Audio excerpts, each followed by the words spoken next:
જય ખૂંખાર મેલડીમાં આજનો વિષય છે સ્ત્રીઓને માસિક ધર્મ પાળવાના નિયમો। જ્યારે સ્ત્રીઓને માસિક ધર્મ આવે છે ત્યારે એ સમય અશુદ્ધિનો નથી, પરંતુ આરામ અને આત્મચિંતનનો સમય છે। ભગવાને સ્ત્રીઓને સર્જન શક્તિ આપી છે, તેથી એ સમય દરમિયાન શરીરને આરામ આપવો અને મનને શાંતિ આપવી એ જ સૌથી મોટું ધાર્મિક કર્તવ્ય છે। એ સમયમાં પૂજાપાઠ ન કરવો એ અશુદ્ધિ નથી, એ એક નિયમ છે જે શરીરની સંરક્ષણ માટે છે। ભગવાને કોઈને દંડ નથી આપ્યો, એ સમય સ્ત્રીઓએ આરામ લેવા માટે આપેલો છે। માતા મેલડી પણ કહે છે, ધીરજ રાખ, આરામ કર, મનથી ભગવાનને યાદ કર। એ દિવસોમાં જો પૂજા કરવી ઈચ્છા થાય તો મનમાં સ્મરણ કરવું, ભગવાનનો જાપ કરવો, પરંતુ શારીરિક રીતે મંદિરમાં પ્રવેશ કે પાઠ ન કરવો। આ એ શરીર માટેનું ધર્મ છે। જેમ ખેતરમાં બીજ રોપવા પહેલા જમીનને આરામ અપાય છે, એમ શરીરને પણ આરામ આપવો જરૂરી છે।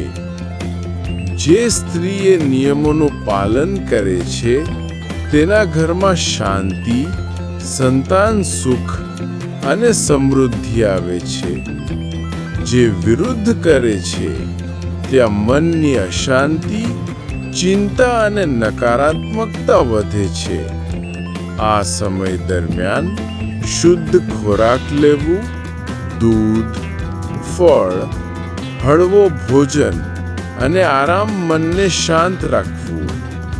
ઝઘડો, ચિંતા, ગુસ્સો ન કરવો, કારણ કે એ દિવસો શરીર અને મન બંનેને શુદ્ધ કરવાની પ્રક્રિયા છે। સ્ત્રી એ ઘરનું મંદિરું છે, એનું મન દુખી ન થવું જોઈએ। મેલડીમાં કહે છે, સ્ત્રીનો માન કર, એ જ ભગવાનનો માન છે। ઓમ। આ નિયમો કોઈ અંધશ્રદ્ધા નથી, એ પ્રાચીન વૈદિક શાસ્ત્ર અને પ્રકૃતિના નિયમો છે। જેમ ચંદ્રના ચક્ર પ્રમાણે ટાઇડ આવે છે, એમ સ્ત્રીનું ચક્ર પણ ચંદ્રના તત્વથી જોડાયેલું છે। એમાં દિવ્ય ઉર્જા છે, એની અવગણના કરવી એટલે પ્રકૃતિને અવગણવી। જે સ્ત્રી પોતાના ધર્મના દિવસોમાં આરામ કરે છે, એના ચહેરા પર તેજ રહે છે, એના જીવનમાં શાંતિ રહે છે, એ ઘર પર કૃપા વરસે છે। એ માટે માતા મેલડી હંમેશા કહે છે, મારી દીકરી, તું તારો સમય સમજીને જી, તારો માન રાખ, તું દિવ્ય છે। 5-4 માસિક ધર્મ એટલે પ્રકૃતિનો ચક્ર। જેમ ચંદ્રમાસે એકવાર વધે અને ઘટે છે, એમ સ્ત્રીનું શરીર પણ ચંદ્ર સાથે જોડાયેલું છે। એના શરીરમાં સર્જન શક્તિ છે, જીવને જન્મ આપવાની શક્તિ છે, પરંતુ એ શક્તિ સતત કાર્યરત રહેતી નથી। પ્રકૃતિએ નક્કી કર્યું છે કે દર મહિને 4 દિવસ સ્ત્રી એ આરામ કરે, પોતાના શરીરને શુદ્ધ કરે અને મનને ભગવાનમાં લીન કરે। આ 4 દિવસ એના માટે છે, ધર્મ માટે નહીં, આરામ માટે। ઓમ। માસિક ધર્મમાં પૂજા કેમ ન કરવી? એ પ્રશ્નનો જવાબ એ છે કે એ સમયે શરીર કમજોર બને છે। એ સમયે પૂજા, ઉપવાસ કે વધારાનું શ્રમ શરીરને થકવી નાખે છે।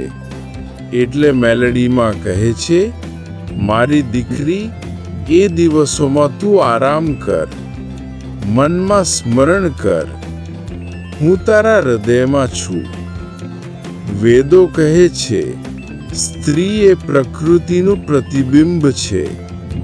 એના ચક્રમાં પ્રકૃતિના નિયમો છે. એ દિવસોમાં સ્ત્રીને આરામ આપવો એ ધર્મ છે. એના પર વધારું કામ ન નાખવું એ પુરુષનો ધર્મ છે. જે ઘર સ્ત્રીઓને એ દિવસોમાં આરામ આપે છે, ત્યાં મેલેડીમાં કૃપા વરસાવે છે. એ દિવસોમાં મનનો સ્વભાવ બદલાય છે, કારણ કે શરીરમાં ફેરફાર થાય છે. એથી ગુસ્સો, દુઃખ વધે. એ સમયે પૂજા કરતાં કરતાં મન ચંચળ રહે તો પૂજા અધૂરી ગણાય છે. એટલે ભગવાન કહે છે, એ દિવસોમાં પૂજા તારા મનમાં કર, હું તારા મનમાં જ વસું છું. એ દિવસોમાં હળવો ભોજન કરવો, તાજું ખાવું, ફળ, દૂધ, ખીચડી, શાકભાજી, પાણી વધુ પીવું, આરામ લેવો, ચિંતા ન કરવી. ભગવાને એ દિવસોમાં મનની શાંતિ માટે સમય આપ્યો છે. ઘણા લોકો કહે છે, એ દિવસોમાં સ્ત્રી અશુદ્ધ છે, પરંતુ એ ખોટી માન્યતા છે. સ્ત્રી ક્યારેય અશુદ્ધ નથી. એ શુદ્ધતાનો સ્ત્રોત છે. પરંતુ એ દિવસોમાં એ શરીરથી કમજોર બને છે, એટલે એના આરામ માટે નિયમ રાખવામાં આવ્યો છે. પરિવારના સભ્યોએ એ દિવસોમાં સ્ત્રીને માન આપવું જોઈએ, એના કામમાં સહકાર આપવો જોઈએ. એ આરામ લે, એની આળસ નથી, એ ધર્મ છે.